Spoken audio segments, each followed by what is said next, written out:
Eh bien, bonjour à tous et à toutes, c'est Monsieur Casitra, j'espère que vous allez bien et on se retrouve sur, bien évidemment, la Go XLR Mini. Et on va discuter un peu de divers problèmes que je pense que vous pouvez rencontrer. Quand vous lancez votre Go XLR, en gros l'application, il peut y avoir des messages qui s'affichent. Généralement, quand vous regardez sur le Discord de TCO Icon, vous allez checker sur l'onglet textuel Go XLR erreur et vous trouverez tous les types d'erreurs que vous pouvez rencontrer lorsque vous lancez votre application Go XLR pour utiliser votre carte son, que ce soit la mini comme bien évidemment la standard si besoin. Personnellement, moi, c'est là que j'ai pu trouver bien évidemment divers problèmes. Il y a aussi le divers problèmes qui peut arriver aussi dans un certain cas. C'est le problème du driver qui bug, qui fait que bien évidemment, vous voyez dans le volume mixeur, vous pouvez avoir bien évidemment le volume de votre tour, de votre micro, qui se baisse à 98%. Qu'est-ce que ça peut venir? Ça peut venir bien évidemment éventuellement du driver audio qui tout simplement a pu être défectueux ou qui a bugué. Du coup, pour pouvoir éventuellement corriger le souci, c'est de faire éventuellement d'aller dans Help Support et chercher par exemple le driver repair qui veut dire driver réparé si vous voulez pour faire plus simple. Et ensuite ça va réinstaller et normalement il faudra redémarrer votre application Go XLR pour être sûr que bien évidemment avoir l'affichage de votre Go XLR ici. Aussi par la suite j'ai fait des changements de mon côté bien évidemment que ce soit du gate, l'équaliseur et laisser bien évidemment le gain que j'utilise éventuellement qui est celui-ci. 47 décibels en termes de gain pour éviter éventuellement des bruits de fond passés pendant que je parle avec vous. Quand je fais des vidéos, aussi par exemple si je reprends des streams et discuter avec vous en live ou bien évidemment discuter avec des amis sur Discord. Aussi, j'ai laissé le get bien évidemment en sorte que ça ne coupe pas les fins de phrases. Bien évidemment, tout en gardant le premier à moins 50 décibels qui est plutôt bon. L'atténuation, j'ai mis à 40% pour voir ce que ça donne et ça a l'air d'être plutôt bon.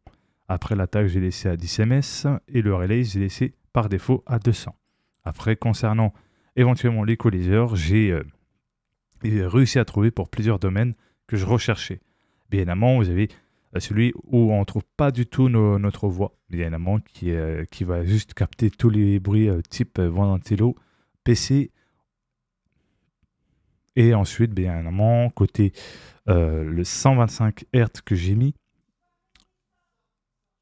bien évidemment à 2. Les 500 Hz, j'ai mis, par défaut, c'est à 480 Hz, mais j'ai mis à 500 et j'ai mis moins 2. Après, le quatrième, je l'ai mis bien évidemment à 2.0 kHz à 2. Après, les 5 Hz, j'ai mis à moins 2. Et les 8 Hz, j'ai mis à 3. 3 ou 2, ça dépend de ce que vous voulez, bien évidemment, ce que ça donne. Concernant le compresseur, ça, bien évidemment, ça permet de tout simplement éviter la saturation et surtout aussi que ça compresse bien. Après, ça dépend aussi le ratio que vous prenez. Bien évidemment, ce qui est conseillé, c'est moins 15, moins 20 dans le scroll. Et le ratio, vous pouvez mettre du 3 pour 2 pour 1 ou du 4 pour 1 ou sinon de 5, 6 pour 1 ou 8 pour 1. Si vous criez beaucoup sur votre, devant votre micro. L'attaque, je l'ai mis à 5 ms et le relais par défaut et le make-up gain, vous pouvez aller maximum à 6 ou sinon si vous trouvez que votre son est bien assez fort avec du 5 dans le make-up gain, pas besoin. Mais si vous voulez avoir un son un peu plus fort, 6 dans le make-up gain peut être très très bien. Après, bien évidemment, le reste dans le routine, c'est à vous de bien configurer. Moi, personnellement, je sais que j'utilise pas le canal, bien évidemment, audio, musique, je l'ai désactivé. Après, console, je n'utilise pas le line-in, je l'utilise pas, ni le sampler, puisque dans la Go XLR Mini, on n'a pas de sampler. Par contre, le line-in, c'est pour, bien évidemment, si vous avez un deuxième PC. Console, c'est par exemple si vous avez une console que vous branchez, bien évidemment, votre console avec la Go XLR. Il y a une prise pour, bien évidemment, capter le son de votre console évidemment à vos oreilles en prenant ce canal console, tout simplement. Après, mic, c'est votre micro, donc ce que vous allez entendre. Si vous ne voulez pas entendre, vous décochez ici. Le chat, c'est ce que vous allez entendre, bien évidemment, éventuellement quand vous allez discuter avec votre ami ou vos amis. Et game, c'est le canal audio pour les jeux vidéo. Après, vous pouvez mettre une modification pour qu'il soit dédié uniquement à code, pas bien évidemment à Call of Duty. Si vous jouez à Call of Duty et vous voulez entendre les bruits de pas, parce qu'on sait tous que Call of Duty, vu comment c'est codé avec le fion, on va dire que le son des bruits de pas sont pas terribles. Après, le stream mix, c'est quoi? C'est en gros tout simplement le canal audio qui fait 4 en 1, qui fait que tous les pistes audio ici sont regroupés en bas. C'est-à-dire, lorsque vous allez faire une vidéo avec OBS, vous prenez bien éventuellement la seule piste audio, c'est Stream Mix dans les paramètres affichés et audio, et vous sélectionnez dans Audio Micro XLR Stream Mix 1. Et vous verrez que tous les canaux audio sont regroupés dessus, sans besoin d'assigner chaque piste audio sur OBS pour faire plus simple. Après, dans Lightning, on va dire comme ça.